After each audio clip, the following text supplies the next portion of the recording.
नमस्कार, मैं डॉक्टर ऋतु Dubey, assistant professor philosophy.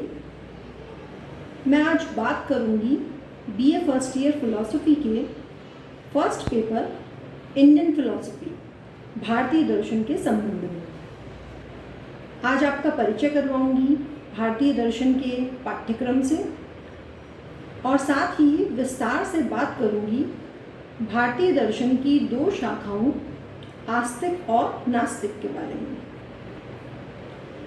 तो सबसे पहले तो जहाँ तक भारतीय दर्शन के पाठ्यक्रम की बात है, सिलेबस की बात है, भारतीय दर्शन के इस पेपर में 9 भारतीय दर्शनों को सम्मिलित किया गया है। पहला है चारवाक दर्शन, दूसरा है जैन दर्शन, तीसरा है बौद्ध दर्शन, चौथा है न्याय दर्शन, पांचवा है वैशेषिक दर्शन, छठा है सांख्य दर्शन, सातवां है योग दर्शन, आठवां है मीमांसा दर्शन और नवां है वेदांत दर्शन।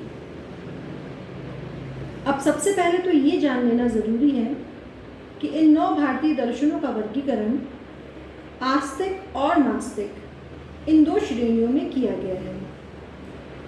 इन 9 दर्शनों में से चारवाक दर्शन, जैन दर्शन और बौद्ध दर्शन, ये जो 3 दर्शन हैं ये नास्तिक दर्शन कहे जाते हैं और न्याय दर्शन, वैशेषिक दर्शन, सांख्य दर्शन, योग दर्शन, मीमांसा दर्शन और वेदांत दर्शन, ये जो 6 दर्शन हैं ये आस्तिक दर्शन कहे जाते हैं।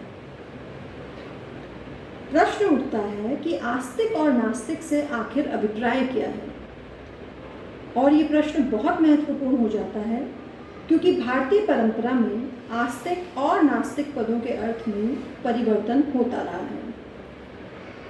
प्राचीन दार्शनिक साहित्य के अनुसार तो आस्तिक का अर्थ वेदानुयायी और नास्तिक का अर्थ वेद विरोधी है। यानी भारतीय परंपरा में आस्तिक और नास्तिक पदों को परिभाषित करने का एक आधार वेद प्रामाण्य की स्वीकृति और अस्वीकृति से है। नास्तिक पद को परिभाषित करते हुए कहा जाता है कि वेदों की निंदा करने वाला नास्तिक है।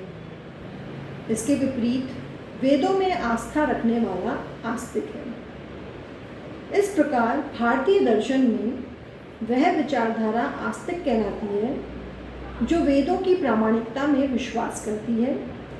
इसके विपरीत वेद को प्रमाण ना मानने वाली विचारधारा नास्तिक कहलाती है। अब अगर हम इस दृष्टि से भारतीय दर्शनों पर विचार करें तो हम पाएंगे कि कपिल का सांख्य दर्शन, पतंजलि का योग दर्शन, गौतम का न्याय दर्शन, कणाद का वैशेषिक दर्शन, जैमिनी का मीमांसा दर्शन, बादरायण और उनके अनुयायियों का वेदांत दर्शन आस्तिक दर्शन कहलाते हैं। क्यों? क्योंकि ये विचारधाराएं वेदों की प्रामाणिकता में आस्था रखती हैं। इसके विपरीत बृहस्पति का चारवाक दर्शन, महावीर और उनके पूर्ववर्ती तीर्थंकरों का जैन दर्शन तथा गौतम बुद्ध का बौद्ध दर्शन नास्तिक दर्शन कहलाते हैं। क्यों? क्योंकि वेदों की प्रामाणिकता में इन विचारधाराओं की आस्था नहीं है। तो प्राचीन भारतीय दार्शनिक साहित्य में आस्तिक और नास्तिक पदों का एक अर्थ तो ये प्राप्त होता है। एक अन्य अर्थ भी प्राचीन भारतीय दार्शनिक साहित्य में इस संबंध में प्राप्त होता है, जिसके अनुसार परलोक में विश्वास करने वाले दर्शन को आस्तिक दर्शन कहते हैं और परलोक में विश्वास ना करने वाले दर्शन को नास्तिक दर्शन कहते हैं।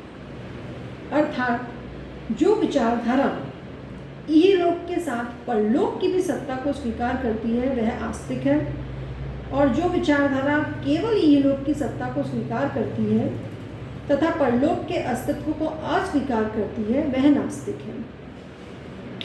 इस दृष्टि से तो केवल चारवाक दर्शन ही नास्तिक दर्शन सिद्ध होता है, क्योंकि इसमें परलोक की सत्ता को अस्वीकार करते हुए केवल इहलोक की सत्ता में विश्वास किया जाता है। इसके अतिरिक्त अन्य सभी दर्शनों सांख्य, योग, न्याय, वैशेषिक, मीमांसा, वेदांत, जैन और बौद्ध, इनको आस्तिक परंपरा में रखते हैं क्योंकि इनमें परलोक में विश्वास किया जाता है।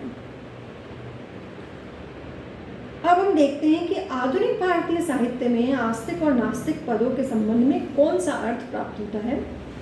तो आधुनिक भारतीय साहित्य में आस्तिक नास्तिक पदों का जो अर्थ प्राप्त होता है वो इस प्रकार है कि ईश्वर की सत्ता में विश्वास करने वाला तो आस्तिक है और ईश्वर की सत्ता में विश्वास ना करने वाला नास्तिक है। इस दृष्टि से चारवाक, जैन और बौद्ध दर्शनों के साथ सांख्य और मीमांसा दर्शन भी नास्तिक दर्शन की कोटि में आ जाते हैं क्योंकि ये भी निरीश्वरवादी हैं।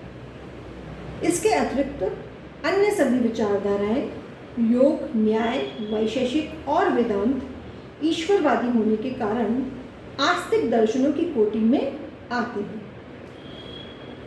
उल्लेखनीय है कि यद्यपि आस्तिक और नास्तिक पदों के अनेकों अर्थ किए गए, किंतु इनमें से जो प्रथम अर्थ जिसकी मैंने अभी चर्चा करी, वेदानुयायी और वेद विरोधी वाला जो अर्थ है, वो ही सबसे अधिक प्रचलित हुआ।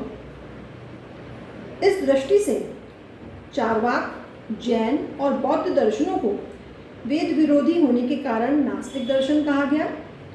इसके विपरीत वैदिक परंपरा के पोषण के कारण सांख्य, योग, न्याय, वैशेषिक, मीमांसा और वेदांत दर्शनों को आस्तिक दर्शन कहा गया है। और चूंकि आस्तिक दर्शनों की संख्या 6 है, अतः भारतीय दर्शन के इतिहास में इन्हें षड दर्शन भी कहा गया। आस्तिक और नास्तिक दर्शनों के विषय में एक और तथ्य है जो उल्लेखनीय है कि वैचारिक दृष्टि से आस्तिक दर्शन भी दो प्रकार के हैं।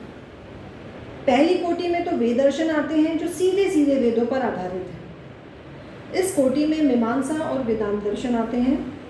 मीमांसा जो वेदों की कर्मकांड मूलक या धर्म मूलक व्याख्या करती है और वेदांत दर्शन जो वेदों की ज्ञान मूलक व्याख्या करता है। दूसरी कोटि में वेद दर्शन आते हैं जो वेदों की प्रामाणिकता को स्वीकार करते हुए भी नई विचार पद्धतियों को भी प्रस्तुत करते हैं। सांख्य, योग, न्याय और वैशेषिक दर्शन इसी कोटि में आते हैं। ये दर्शन वेदों के प्रामाण्य को स्वीकार करते हुए भी स्वतंत्र रूप से ऐसे विषयों का भी वर्णन करते हैं जो वेदों में नहीं है। कहने का अभिप्राय यह है कि इनकी उत्पत्ति लौकिक विचारों से हुई है, वैदिक विचारों से इनकी उत्पत्ति नहीं हुई है, किंतु वेदों के प्रामाण्य में ये आस्था रखते हैं।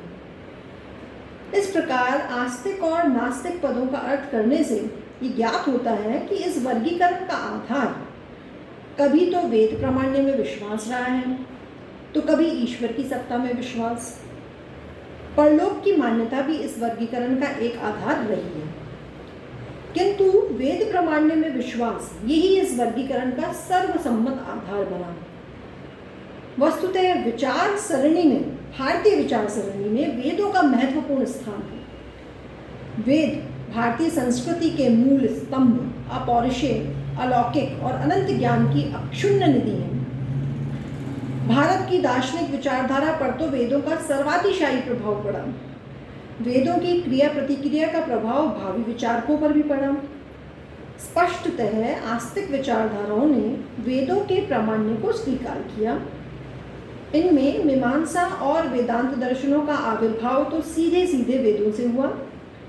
सांख्य, योग, न्याय और वैशेषिक दर्शनों का आविर्भाव लौकिक विचारों से हुआ, लेकिन उन्होंने वेदों के प्रामाण्य में आस्था व्यक्त की।